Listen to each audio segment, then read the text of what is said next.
Ini adalah sesi perkongsian audiobook bacaan buku-buku kanak-kanak oleh penulis British yang terkenal Enid Blyton. Untuk versi terjemahan ke bahasa Indonesia bagi buku asal dalam bahasa Inggeris dengan judul Adventures of the Wishing Chair, atau dalam versi terjemahan ke bahasa Indonesia Petualangan Kursi Ajaib atau Pengembaraan Kerusi Ajaib. Ini adalah sesi perkongsian audiobook yang ke-7 daripada 26 sesi keseluruhannya.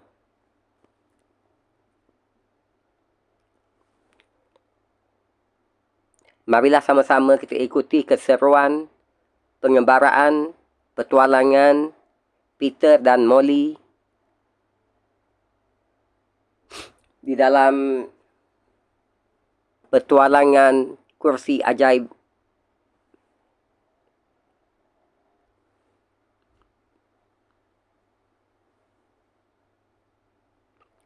Daftar isi kandungan: toko barang antik yang aneh, istana raksasa, orang-orang kerdil yang jahil, ho-ho si tukang sihir, Chinky hilang, negeri mimpi, dan kursi menghilang. Petualangan kursi ajaib atau pengembaraan kerusi ajaib oleh Enid Blyton. Ilustrasi oleh Georgina Hargreaves. Dari versi asal dalam bahasa Inggeris, Adventures of the Wishing Chair. Copyright as to the text by Darrell Waters Limited, 1937. First published by George Newnes Limited, London, 1937. Copyright illustrations Deans International Publishing, 1984. Alih bahasa ke bahasa Indonesia oleh Widya Kirana. Penerbit PT Gramedia, Jakarta, 1986. Bab 1, toko barang antik yang aneh. Bab 2, istana raksasa.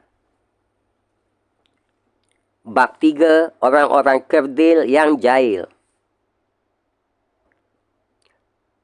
Bab 4, ho-ho si tukang sihir. Bab 5, Chinky hilang. Bab 6, negeri mimpi. Dan selanjutnya kita teruskan lagi perkongsian pengembaraan yang menarik ini, petualangan yang hebat ini dalam bab 7, kursi menghilang. Bab 7, kursi menghilang. Suatu hari, kedua anak itu pergi ke gudang untuk bermain-main dengan Chinky. Tapi mereka menemukan Chinky masih tertidur pulas. "Bangun, bangun," kata Peter sambil menggoyang-goyangkan badan Chinky. Tapi Chinky tetap nyenyak, tak bergerak. "Kenapa sih dia?" tanya Molly cemas. "Ah, dia kan hanya pura-pura saja," kata Peter. "Aku akan mengambil sepon basah." Tapi sepon yang basah itu pun tidak berhasil membangunkannya. "Dia pasti disihir," bisik Molly takut-takut. "Apa yang harus kita lakukan?" "Ah, seandainya kita dapat minta tolong pada peri-peri di kebun." Tiba-tiba kursi ajaib berdiri dan mulai melayang. "Aduh, dia terbang, Peter, dan aku tak mahu pergi tanpa Chinky," kata Molly. Peter berusaha menangkapnya, tapi kursi itu malahan menendangnya dengan kakinya, lalu melesat cepat ke angkasa. Peter memandangnya kecewa. "Oh, Peter," kata Molly, "celaka benar. Di sini Chinky tidur tersihir, dan sekarang kursi ajaib kita hilang." "Ya, hilang," kata Peter. "Sekarang apa yang dapat kita lakukan untuk menolong Chinky?" Begitu Peter selesai bicara, dia mendengar langkah-langkah halus di belakangnya. Dan dia melihat seorang jin buruk muka menyelinap keluar gudang. Aku telah menyihirnya, teriak jin itu. Aku mau mencuri kursi itu sebelum dia terbangun. Tapi kalian keburu datang. Aku akan mengejar kursi itu. Jika dia tidak bangun sebelum jam 12 malam, dia akan hilang juga. Ho ho. Gawat ni, kata Molly. Jangan-jangan dia berhasil mengejar kursi itu dan kita gagal menyelamatkan Chinky. Peter pergi ke kebun. Peri-peri yang cantik, tolonglah kami, bisiknya di antara bunga-bunga. Tapi tak ada satu pun suara yang menyahutnya. Gagal, kata Peter, menemui Molly di gudang.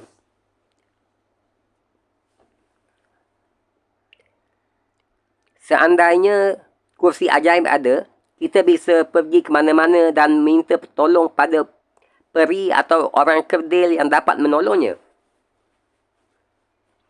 Mereka kembali ke rumah untuk mandi dan makan malam. Ibu terkejut dan bertanya mengapa mereka nampak begitu sedih. Hampir saja Peter menjawab. Untung dia ingat bahawa Chinky telah berpesan agar mereka tidak berkata pada sesiapa pun tentang dia.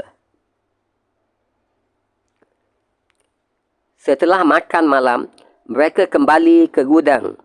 Mereka mencuba segala macam cara untuk membangunkannya, menyiram leher Chinky, mengompres dahinya dengan handuk basah, tuala basah, memukul-mukul genderang dan meniup trompet keras-keras. Tapi tetap tak berhasil. Ibu yang mendengar kegaduhan itu marah dan menyuruh mereka tidur lebih cepat. Nanti jam 10 kita menyelinap keluar, bisik Peter. Dengan patuh, kedua anak itu masuk ke kamar mereka pura-pura tidur. Tepat pukul 10, ketika ayah dan ibu sudah masuk kamar, kedua anak itu menyelinap keluar dan berlari ke gudang. Chinky masih pulas, tertidur. Aduh, bagaimana ni? Bisik Molly khawatir. Mereka mencuba segala cara untuk membangunkannya. Peter menggeletik hidung Chinky dengan bulu ayam. Molly mencubuti jempol kakinya, ibu jari kakinya. Tapi semua tak berhasil. Dan waktu terus berlalu. Sampai akhirnya, ketika Molly untuk kesekian kalinya menengok ke arah jam, waktu sudah menunjukkan pukul 12 kurang 10 minit. Celaka, jeritnya. Tiba-tiba mereka mendengar pintu diketuk. Tidak, bunyinya seperti ditendang-tendang. Peter membukanya. Di luar berdiri si kerusi ajaib. Basah kuyup kehujanan. Di atasnya duduk seorang kerdil yang sudah tua. Wajahnya riang, jenggotnya berkilau seperti perak. Dan kacamatanya rangkap dua. Dia membawa payung. Siapa anda? Tanya Peter. Oh, jangan ditanya-tanya, kata Molly. Cepat. Dia pasti peri sakti. Mungkin dia datang untuk menolong Chinky. Memang, kata si orang kerdil sambil memasang kacamatanya yang ketiga. Kursi ini tahu di mana rumahku. Dia terbang sejauh 200 km untuk menjemputku. Aduh, cepat, potong Molly. Waktunya tinggal 7 menit. Doktor kerdil itu menggulung lengan bajunya, mengambil handuk dan sabun. Lalu dengan hati-hati dibasuhnya wajah Chinky. Kemudian diusapnya mata Chinky dengan bulu merak dan diusap-usapnya dengan salib kuning. Lekas, doktor, desak Molly gugup. Hampir jam 12. Ah, jam itu kecepatan 1 menit, kata doktor kerdil dengan tenang. Dia mengambil sebuah bola hitam, dibukanya dan diisinya dengan serbuk berwarna biru. Setelah itu, ia menyalakan korek api dan menyulut bola itu. Tiba-tiba bola itu meletus dengan suara yang menggelegar. Dinding-dinding gudang yang terbuat dari papan berderak. Udara penuh asap biru yang berbau wangi. Ketika asap menghilang, dengan gembira kedua anak itu melihat Chinky bangun dan terduduk keheranan. Siapa yang membuat keributan? Katanya marah. Hei, hello doktor, mengapa anda di sini? Mampir saja. Sekarang selamat tinggal, jawab Dr. Kerdil sambil tersenyum.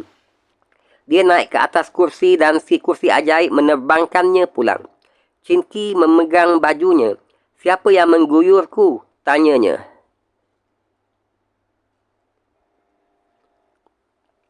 Aduh, Chinky, jangan marah dong, kata Molly.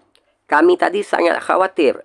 Jin jahat telah menyihirmu hingga kau tidur seperti orang pingsan. Untung kursi ajaib cukup cerdik. Dia pergi menjemput doktor tepat pada waktunya. Oh begitu, kata Chinky. Wah, pantas aku kelaparan sekarang. Rupanya aku telah tidur seharian ya. Maukah kalian mengambilkan makanan untukku?